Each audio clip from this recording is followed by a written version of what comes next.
Hi! So today we are going to talk about the CV, how your CV land yourself before you actually arriving in the company. So if your CV has some fancy designations, some good market apt words and also some good colleges with some good percentage, you are definitely going to make it unless you flunk in the interviews. So for average CV, our best suggestion would be try to highlight and try to write what is required from the eye of a business person. Let's say if I want to hire a cook, I may not be looking into the habits of a cook. If she is good in football, great, I might support her football career. But the moment I need food, it's as simple as that.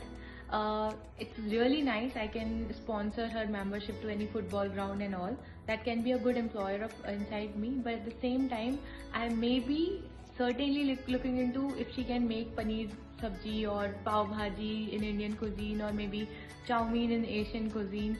So other than that, there are certain continental cuisines. So my expectations would be food, right? So when we evaluate CV as well, there are certain CVs which has certain tasks as attending daily scrums. Trust me, it's not a talent. Though certain people who are not attending it uh, feels like it's a talent, and those who are doing it very talented. But in the terms where we need to survive in the company, where we need to excel in the company, when you are adding the layer, one is like entering the company, another is survival, and then excel in the company. So the moment you keep adding layers to your career, at the same time keep adding layers, or I would say keep adding hierarchy to your achievements.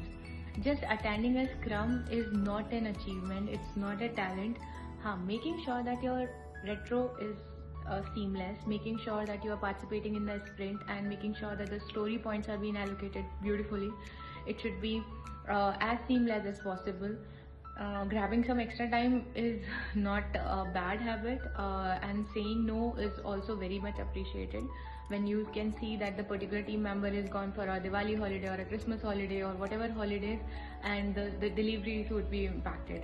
So saying a clear no is highly appreciated. At the same time, making sure that the sprint retro is seamlessly good, it's also very appreciated. Now what is not appreciated?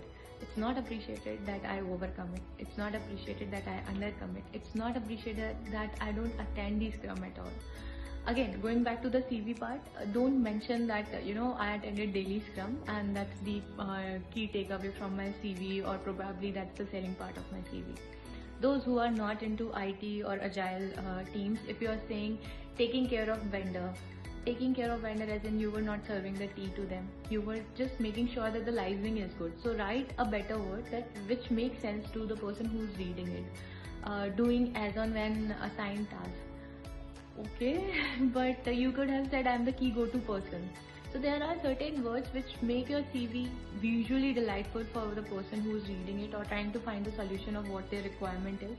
If you're writing paneer when I want to read paneer, bang on. ATS, definitely ATS score matters, your fitness to the ATS matter.